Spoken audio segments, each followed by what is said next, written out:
Friends, मैं हूं doctor Habibur Rahman और आप देख रहे हैं मेरा चैनल क्वेटा टीवी। स्टूडेंट्स, आज मैं आप लोगों के लिए हमारे जो बलूचिस्तान बोर्ड के केमिस्ट्री फर्स्ट ईयर और सेकंड ईयर दोनों के एक्सरसाइजेज़ इनके मैं लेक्चर्स स्टार्ट करने वाला हूं। बहुत सारे बच्चे जो है एक्सरसाइजेज़ यानी एकेडमीज़ वगैरह में भी अक्सर नहीं कराए जाते, तो मैंने सोचा कि ये एक्सरसाइजेज़ सारे मैं जो है लेक्चर्स की शक्ल में अपने चैनल पे अपलोड कर लेता हूँ, ताकि बच्चों को सीखने में आसानी हो जाए। तो आप लोगों ने जो है सारे लेक्चर्स को देखना है। इंशाल्लाह कोशिश मेरी ये होगी कि जितना जल्द हो सके मैं ये सारे लेक्चर्स आपके लिए अपलोड कर सकूं। तो आप प्लीज़ जो है इस पर रिस्पॉन्स भी दीजिएगा, दोस्तों के साथ शेयर भी कीजिएगा। तो चलिए स्टार्ट करते हैं जी चैप्टर 1 स्टिकियोमेट्री को और इसके एक्सरसाइजेस को।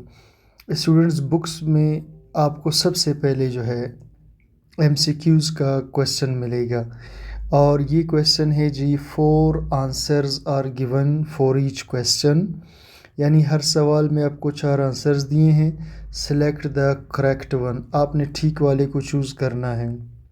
तो चलिए जी स्टार्ट कर लेते हैं। The branch of chemistry which describes the relation between the amounts of reactants and products।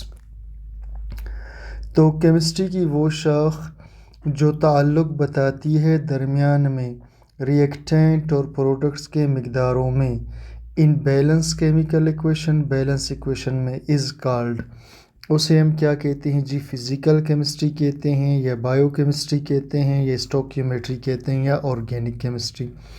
तो स्टूडेंट्स, इसका आंसर है उसे हम स्टोकियोमेट्री कहते हैं। ठीक है, स्टोकियोमेट्री जो है ये केमिस्ट्री की एक ब्रांच है जिसमें हम रिएक्टेंट्स और प्रोडक्ट्स के दरमियान रिलेशन को पढ़ते हैं। फ़र्ज़ करें ये मेरे पास हाइड्रोजन है और ये ऑक्सीजन है, दोनों मिलकर वाटर बनाते हैं। सबसे पहले मैं इस इक्वेशन को बैलेंस करूँगा। ठीक, तो सबसे पहले मैं इसे बैलेंस करूँगा क्योंकि यहाँ पर लफ्ज़ क्या यूज़ हुआ है, in a balance chemical equation. Balance करने के बाद इसकी मिक़दारों में रिलेशन को डिस्कस करेंगे। क्या मतलब है जी?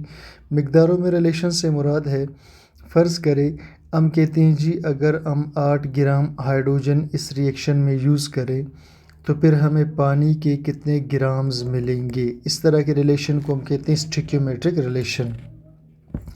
अच्छा, नेक्स्ट पे चलते हैं जी। नेक्स्ट हमारा क्वेश्चन है what are the number of covalent bonds in 68 gram of H2S gas.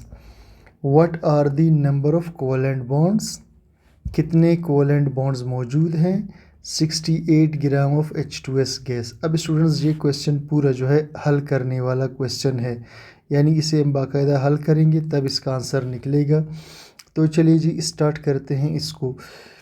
अच्छा, सबसे पहले स्टूडेंट्स हम देखेंगे कि हमें दिया है H2S गैस का मास, तो मैं यहाँ लिख लेता हूँ जी मास ऑफ H2S गैस। ठीक है, ये हमें दिया हुआ है 68 ग्राम्स। अब आगे क्या पूछता है जी? What are the number of covalent bonds, यानी हमें इसमें नंबर ऑफ कोवैलेंट बॉन्ड्स मालूम करने हैं। एक बात याद रखिएगा स्टूडेंट्स, H2S जो है H2S इसका जो स्ट्रक्चर है वो आपको ऐसा मिलेगा। ठीक है, 2 हाइड्रोजन सल्फ़र के साथ जुड़े होते हैं इस अंदाज़ में। तो एक H2S जो है वो 2 कोवैलेंट बॉन्ड्स बनाता है। ठीक है, अब वो कह रहा है कि अगर 68 ग्राम H2S हो तो फिर कितने कोवैलेंट बॉन्ड्स बनेंगे जी? तो स्टूडेंट्स, इसके लिए जो है हम एक फार्मूला यूज़ करेंगे और वो फार्मूला कहलाता है नंबर ऑफ़ पार्टिकल्स का फार्मूला। ठीक है, फार्मूला है students number of particles, number of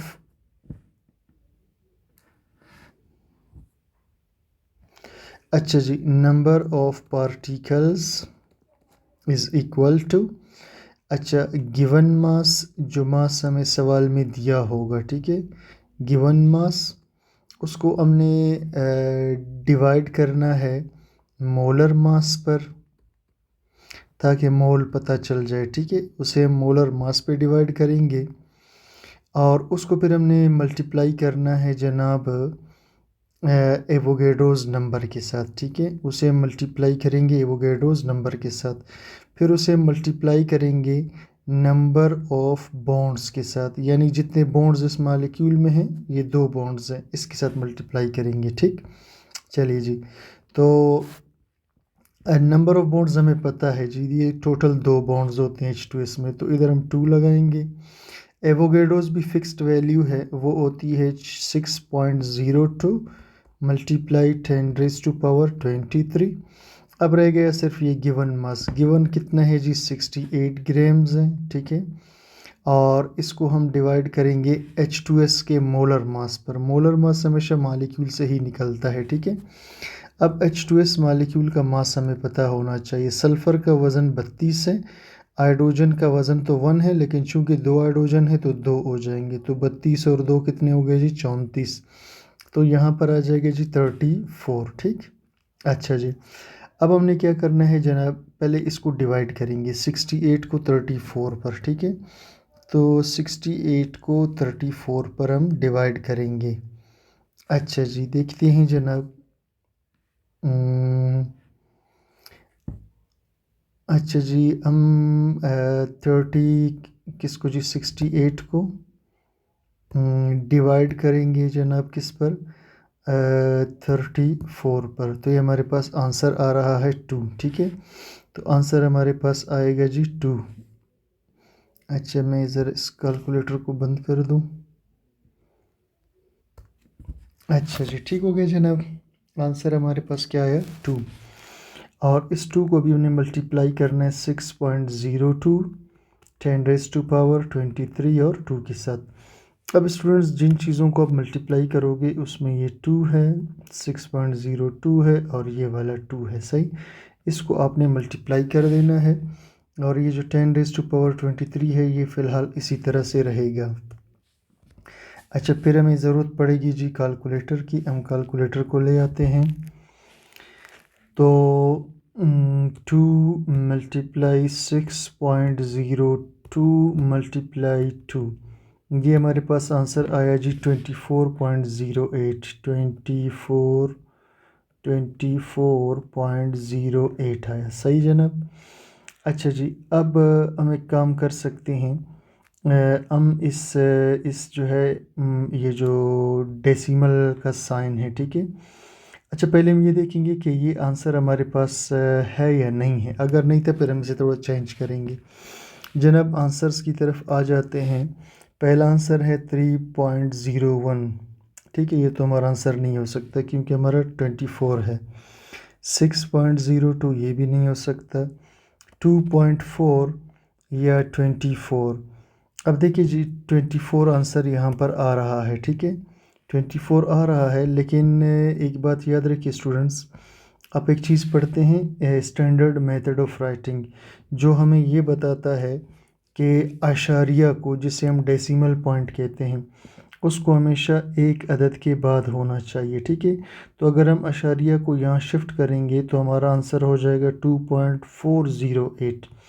अच्छा, जब अशारिया को हम इधर शिफ्ट करते हैं तो असल में रकम छोटा हो जाता है, 24 से 2 रकम छोटा हो गया। अच्छा, जब यहाँ से रकम को छोटा करेंगे तो पावर में उसको बढ़ाएंगे बैलेंस करने के लिए, यहाँ से छोटा करेंगे तो पावर में इसको बढ़ाएंगे ताकि बैलेंस हो जाए, तो पावर में ये हो जाएगा 24। अब इस आंसर को हम ढूंढेंगे, तो ये आंसर हमें मिल रहा है जी यहाँ पर 2.4 मल्टीप्लाई 10⁻23।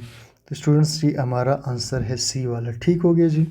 अच्छा, नेक्स्ट क्वेश्चन पे मूव करते हैं जनाब। The mass of oxygen required to burn 0.1 mole of ethanol is. अच्छा स्टूडेंट्स, मुझे अब थोड़ा सा टाइम दीजिए, मैं इसको ज़रा मिटा लूँ ताकि हम दोबारा अगला सवाल यहाँ पर कर सके, ठीक है। अच्छा स्टूडेंट्स, अब आते हैं जी इस सवाल पर, ठीक है जी।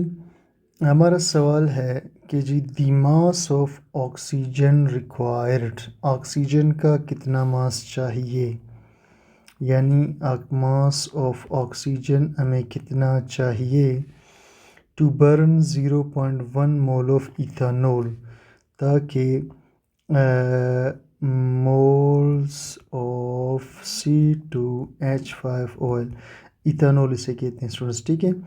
तो इथानोल के 0.1 मोल्स को जलाने के लिए हमें ऑक्सीजन कितना चाहिए। तो सबसे पहले मैं इसका इक्वेशन लिख लेता हूँ।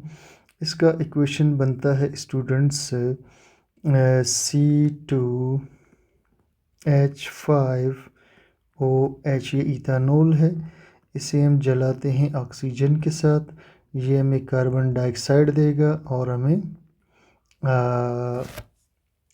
ठीक है वाटर देगा। अब बाकी बैलेंस वगैरह जो है वो फिर अच्छा जी, इसे बैलेंस भी हमें करना होगा। अच्छा, यहाँ 2 कार्बन है, यहाँ पर एक है, तो मैं इधर लगा लेता हूँ 2, सही है जी। अच्छा, अब 5 हाइड्रोजन इधर है, एक इधर है, 6 हो गए। इधर सिर्फ 2 हाइड्रोजन है, तो मैं इधर 3 लगाऊंगा, 3 दूनी 6 हाइड्रोजन हो जाएंगे। अच्छा, ऑक्सीजन जो है 2 इधर हैं, एक इधर है, टोटल हो गए 3। इधर देखिए जी, 2 दूनी 4, 4 ऑक्सीजन यहाँ पर है और 3 ऑक्सीजन यहाँ पर है, टोटल 7 ऑक्सीजन है, सही है। तो अब मैं अगर इधर 3 लगा दूँ तो 3 दूनी 6, 6 ऑक्सीजन इधर, एक इधर 7, ये बैलेंस हो गया, ठीक है स्टूडेंट्स। अच्छा, अब बैलेंस होने के बाद हम आते हैं सवाल पर कि पूछा क्या था। वो कहते हैं जी मास ऑफ ऑक्सीजन कितना, यानी ऑक्सीजन का मास कितना होगा अगर इसके 0.1 मोल को जलाना हो। यानी इथानोल के 0.1 मोल को जलाने के लिए हमें ऑक्सीजन का कितना मास चाहिए होगा, ठीक है। तो बड़ा आसान सा है जनाब, ठीक है। इसके लिए हम क्या करेंगे, देखिए स्टूडेंट्स, मैं आपको ज़रा एक सिंपल सा मेथड बताता हूँ। आपने क्या करना है, ये इथानोल आपको दिया है, ठीक है, C2H5OH, और पूछा है ऑक्सीजन, इसे आप सामने लिख दीजिए, दोनों को लिख लीजिए, ठीक। जो दिया है, जो पूछा है, दोनों को लिख ले। और इथानोल आपको दिया है 0.1 मोल, इसे भी लिख ले। और ऑक्सीजन का मास पूछा है, सिर्फ मास लिख ले, ठीक। अब इस दोनों के दरमियान में आपने इक्वल का साइन लगा देना है, ये अपने आप से, ठीक है। और दोनों के नीचे आप डिवीज़न लगा दीजिए। अब स्टूडेंट्स इसके नीचे ना इसका मोल लगा दीजिए, ठीक है, क्योंकि मोल मोल का वो पूछ रहे, सॉरी सॉरी स्टूडेंट्स, पहले आपने एक काम करना है, ठीक है। इसका मोल दिया है और इसका मास पूछ रहे, ठीक है। पहले आपने इसके मोल से इसका मोल निकालना है, तब मास निकलेगा, ठीक है स्टूडेंट्स। पहले आपने इथानोल के मोल से इसके मोल्स निकालने हैं, ठीक। तो इसी रिलेशन को ही मैं यूज़ करूँगा। देखिए जी, आपको इथानोल दिया है कितना, 0.1 मोल, ठीक है। आप सामने लिख लीजिए जी, इसके मोल्स हमें पता करने हैं, इक्वल का साइन लगा दो, दोनों के नीचे डिवीज़न लगा दो। अब इथानोल के मोल्स इक्वेशन के अंदर 1 है, आप नीचे 1 लगा दीजिए।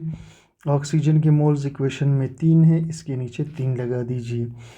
अच्छा, अब इस n को इधर ही छोड़ देंगे और 0.1 ये अपनी जगह रहेगा। इस 3 को आपने इस तरफ लाना है, ठीक है। तो ये 3 जब इस तरफ आ जाएगा तो ये मल्टीप्लाई हो जाएगा, और इस 1 को लिखना या ना लिखना कोई इसकी ज़रूरत नहीं है। तो अब हम 3 को 0.1 से मल्टीप्लाई करेंगे तो हमारे पास मोल्स आ जाएंगे ऑक्सीजन के। अच्छा जी, क्या करना है जनाब, हमने मल्टीप्लाई करना था किसको, 3 को 0.1 से, तो 3 को मल्टीप्लाई करेंगे 0.1 से, तो हमारे पास आंसर आ रहा है जी 0.3। आंसर आया 0.3 मोल्स, ये ऑक्सीजन के मोल्स पता चल गए, सही है जनाब। अच्छा, हमें ऑक्सीजन के मोल्स पता चल गए, हमने अब ऑक्सीजन का मास मालूम करना है। तो अब हम क्या करेंगे, सिंपल सा एक फार्मूला है, आपको स्टूडेंट्स मोल का फार्मूला तो पता होगा। मोल का फार्मूला होता है given mass divided by molar मास, ठीक है। आप इस बड़े m को इस तरफ ले जाइए तो ये n इंटू मोलर मास हो जाएगा और ये मास हो जाएगा। अब आपको इस दोनों की वैल्यूज़ पुट करनी है तो आंसर आ जाएगा, ठीक है। अब वैल्यूज़ कैसे पुट करेंगे जी, मोल्स ऑक्सीजन के आपको दिए हैं, देखिए जी, ऑक्सीजन के मोल्स आपको दिए हैं, कितने हैं 0.3, और सिर्फ मोलर मास आपको चाहिए। किसका चाहिए जी? ऑक्सीजन का ही चाहिए, क्योंकि अब ऑक्सीजन के मालूम कर रहे हैं नंबर ऑफ़ मोल्स। ठीक है जी। तो ऑक्सीजन के नंबर ऑफ़ मोल्स आप इधर लगाएंगे। अच्छा, अब स्टूडेंट्स यहाँ हमने गिवन मोल ऑक्सीजन का लगा दिया। अब इधर हमने लगाना है इस बड़े एम की जगह ना, इस बड़े एम की जगह मोलर मास लगाना है। ठीक है, इस बड़े एम की जगह हमने इधर क्या लगाना है? Molar mass. तो ऑक्सीजन का जो मोलर मास है वो जनाब 16 दूना 32 होता है। तो इधर हम लगाएंगे 32। ठीक है, तो 32 को अब ज़रब देना है 0.3 के साथ।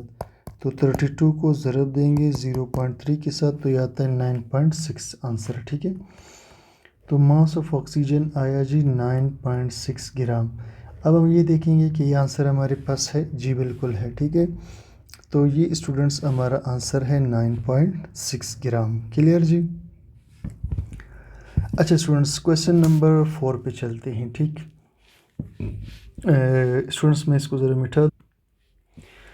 चलिए स्टूडेंट्स, अब नेक्स्ट सवाल की तरफ। The volume occupied by 1.4 gram nitrogen eight STP।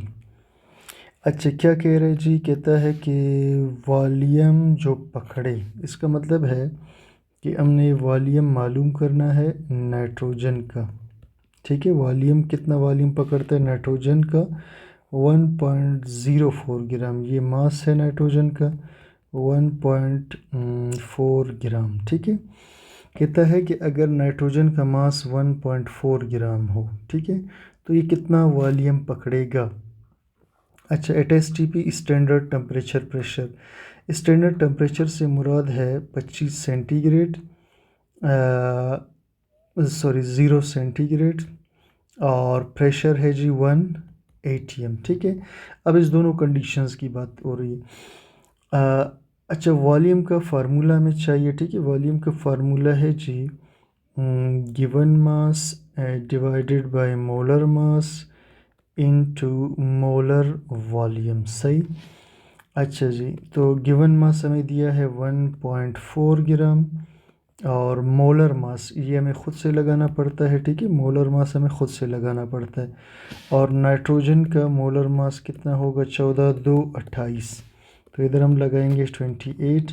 और मोलर वॉल्यूम की जो वैल्यू है जनाब वो फ़िक्स होती है 22.414 डेसीमीटर क्यूब। ये फ़िक्स होती है मोलर वॉल्यूम। ठीक है, एक मोल का वॉल्यूम है ये एक मोल का वॉल्यूम है, ये फ़िक्स होता है। ठीक है, अच्छा जी, तो हम लिखेंगे जी 22.414 डेसीमीटर क्यूब। अच्छा जी, अब जनाब ये 1.4 को 28 पे डिवाइड कर लीजिए।